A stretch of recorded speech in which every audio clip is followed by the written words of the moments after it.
Hola Light Max, aujourd'hui on se retrouve pour la review de l'épisode 39 de Dragon Ball Super.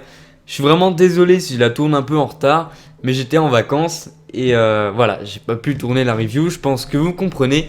Et c'est bien dommage parce que l'épisode 39 était génialissime. C'était un épisode que j'ai franchement adoré et j'ai pas été le seul. J'ai d'ailleurs été spoilé de tous les côtés. Maintenant les épisodes sont plus diffusés à 1h du matin en France, mais à 2h du matin à cause du passage à l'heure d'été. Et donc du coup, je pensais que bien moins de personnes regarderaient les épisodes en live. Au final, il y a autant de personnes qui regardent ces épisodes en direct. Et j'ai été spoilé dès le matin, dès le dimanche matin, alors qu'aucune traduction de l'épisode n'était disponible. J'ai été spoilé de tous les côtés. Bon, c'est pas grave, mais du coup ça m'avait bien mis la hype. J'ai essayé de regarder l'épisode en 4G dans la voiture. Du moins je captais pas la 4G partout sur mon portable. Et du coup j'ai pas pu regarder l'épisode, mais je l'ai regardé le dimanche soir. Et j'étais franchement... Quel épisode quoi.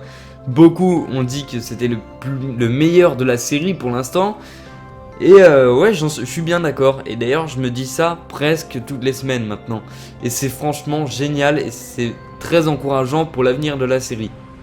Bref, on va commencer tout de suite. Donc l'épisode reprend tout de suite après le 38. De toute façon, il n'y a plus d'ellipse en ce moment. Depuis l'épisode 32, on n'a plus aucune ellipse. Et donc, Goku était entré sur le ring après la défaite de Vegeta face à Hit. Et il avait réussi à contrer son Tokitobashi. Je le rappelle, cette technique permet d'arrêter le temps pendant 1/10 de seconde. Donc Goku anticipait les mouvements de Hit et arrivait à contrer ce Tokitobashi. Donc voilà, il se sentait prêt pour gagner, il a même dévoilé sa stratégie. Et d'ailleurs, beaucoup de personnes dans le public, je parle pas de personnes en vrai, mais dans l'animé, presque tout le monde a reproché à Son Goku d'avoir révélé sa stratégie. Mais lui, il était confiant. Il avait même pris la grosse tête, il se voyait déjà gagner. Donc il se transforme en Super Saiyan Blue et il le domine Hit. C'est vrai qu'il arrive vraiment à lui donner des coups et il le domine. Et là, Hit nous surprend et est vraiment en colère, il rage, il enrage. Et il charge son énergie en poussant un énorme cri, comme un Saiyan, un Super Saiyan finalement. Et donc là, tout le monde se dit que sa puissance a augmenté. Même moi, c'est ce que je pensais. Et au final, on comprend, par l'intermédiaire de Vados et de Whis, je ne sais plus, que sa puissance n'a pas augmenté. Et on va s'en rendre compte plus tard aussi. Quand Goku va vouloir anticiper les coups de Hit, eh bien, il va plus y arriver. Et au final, on apprend que de la bouche de Hit, qu'il a amélioré son Tokitobashi pour passer à 2/10 de seconde. Maintenant, il arrête le temps pendant 2/10 de seconde. Il nous explique en gros qu'il avait jamais eu besoin de s'améliorer. Je pense que c'est un peu comme Freezer, c'est quelqu'un qui a un potentiel énorme et au final qui s'est jamais entraîné. Et donc là, il nous explique que Goku l'a poussé à s'améliorer et qu'il passe maintenant son Tokitobashi à 2/10 de seconde, soit le double. Et donc c'est vraiment redoutable. Et donc Son Goku est vraiment mal en point. Et Hit lui dit ça sert à rien de vouloir encaisser les coups, puisque je te contrerai, je vais te contrer, et de toute façon les coups feront trop mal et du coup ça sert à rien que tu t'essaies de les contrer. Et donc là ça m'a un peu fait rire parce que Hit dévoile en quelque sorte sa stratégie et que c'est ce qu'il reprochait à Son Goku. Donc au final, ça prouve bien que quand on est trop sûr de soi, on se permet de donner sa stratégie et ça va pas forcément être bon. Donc Hit s'améliore et il va jusqu'à améliorer son Tokitobashi à 1/2 seconde. Et là il donne des coups, il donne une ribambelle de coups à Son Goku. C'est juste impressionnant.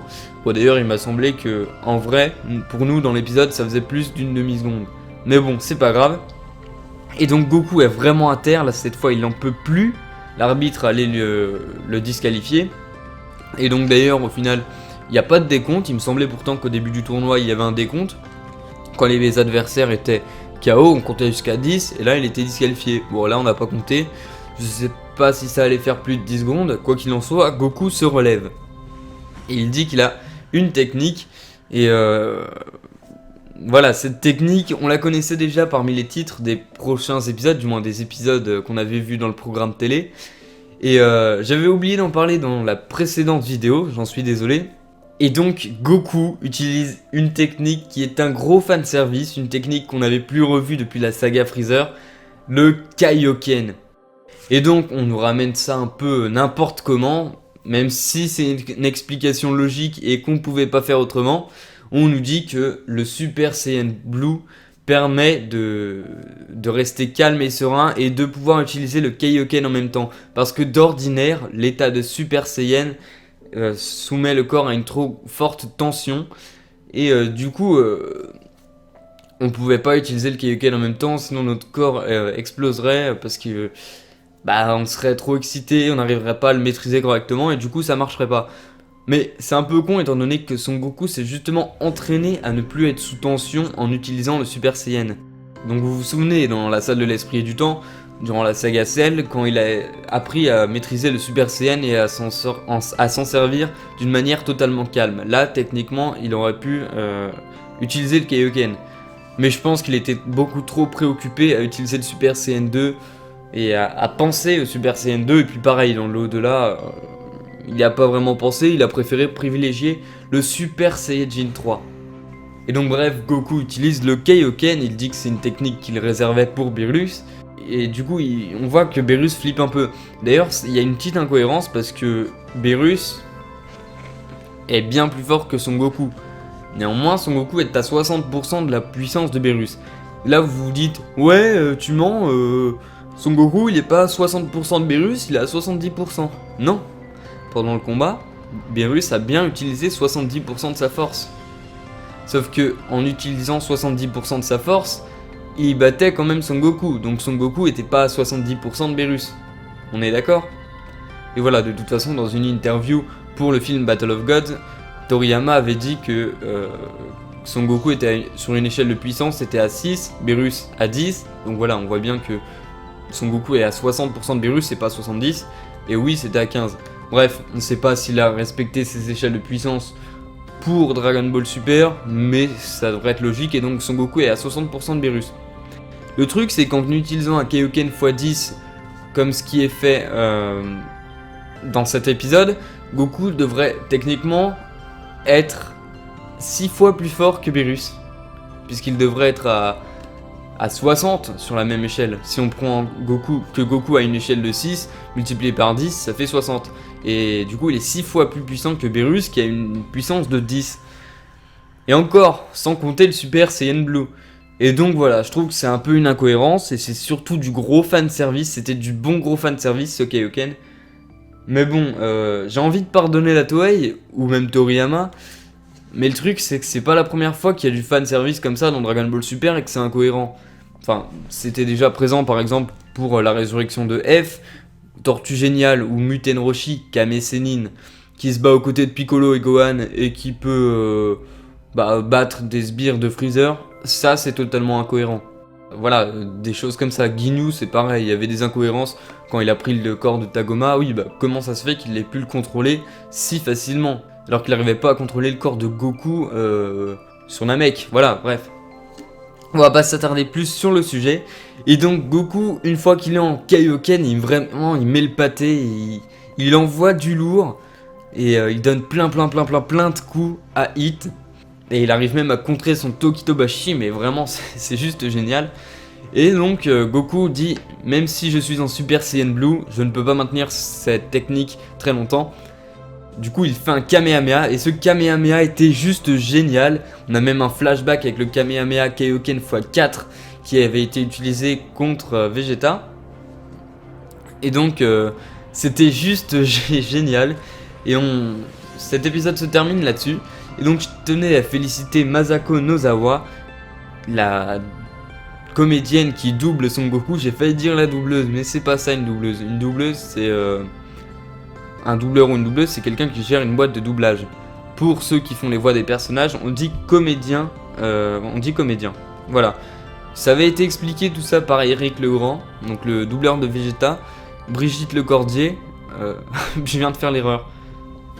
Donc ça avait été expliqué par Éric Legrand, la voix de Vegeta, Brigitte Lecordier, la voix de Goku, enfant, et Céline Monsara, si je me trompe pas, la voix de Bulma. Ils avaient fait une interview pour le Club Dorothée et tout ça, donc là je m'écarte un peu du sujet, mais c'est intéressant pour les fans de Dragon Ball. Et donc, je sais pas si vous êtes au courant, mais ils avaient fait une interview pour les 30 ans de l'anime Dragon Ball au Japon, et ça avait duré à peu près 1 heure, et on pouvait leur poser des questions. Et moi sur Twitter, je leur avais posé une question, et d'ailleurs, Brigitte Lecordier a répondu, ils ont répondu à ma question, et voilà, Brigitte Lecordier a fait un nuage magique, tananana. Et donc voilà, je suis vraiment content. La vidéo s'affiche en annotation et en fiche. Et si vous voulez la vidéo complète, c'est dans la description que ça se passe. Bref, revenons-en à nos moutons. Et donc voilà, je tiens à féliciter Masako Nozawa pour ses énormes performances vocales parce qu'elle a plus de 80 ans. Et faire ça à cet âge-là, c'est vraiment beau. Et donc on va tout de suite passer à la preview de l'épisode 40. Le titre de l'épisode n'a pas changé, donc c'est enfin la fin du tournoi. Qui va gagner, Beerus ou Champa?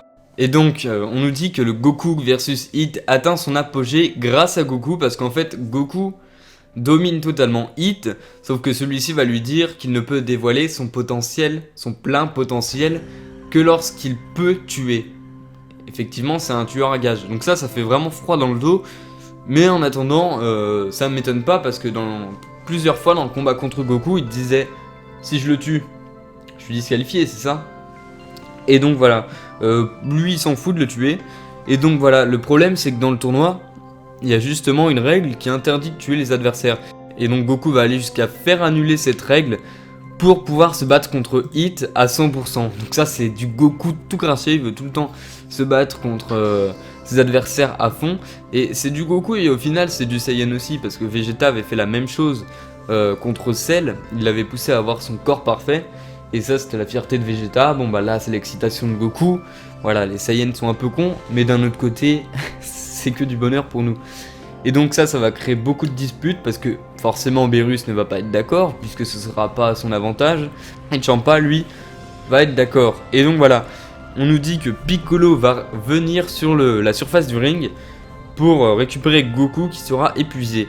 Donc là on se dit que c'est bon, c'est Hit qui a gagné. Et donc pas forcément en fait, parce que justement dans le programme télé qu'on avait eu il y a quelques jours, on nous disait que Champa était furieux. Donc quand on dit que Champa est furieux, ça insinue une victoire de l'univers 7. Sauf que quand on dit que Goku est épuisé, ça insinue une victoire de l'univers 6. Au final, est-ce qu'on n'aurait pas un match nul avec, je sais pas, les deux combattants qui sont à bout de souffle? Ça, ce serait vraiment super. Et au final, ce serait sympa. Et donc on nous disait aussi dans ce programme télé qu'une autre personne allait intervenir dans le tournoi. Donc est-ce que ça parlait de Piccolo au final? Ou alors est-ce que c'est un nouveau personnage? J'espère que ce sera un nouveau personnage, parce que là justement, si ce n'est pas un nouveau personnage et que ce n'est pas un élément perturbateur, l'arc de Champa va se boucler et on n'aura toujours pas eu de méchant. On aura eu des combats mais pas de méchants. Au final c'est dommage. Et donc voilà, j'espère vraiment qu'il y aura un individu autre que Piccolo qui fera son entrée sur le ring et qui sera l'élément perturbateur, qui sera vraiment méchant. C'est tout pour cette vidéo. Je rappelle que je regarderai l'épisode 40 avec Drawing Sama. Et donc vous pouvez toujours mettre dans les commentaires je participe pour regarder l'épisode 41 avec moi. On se dit à la prochaine pour une nouvelle vidéo. The Team Ticoligana.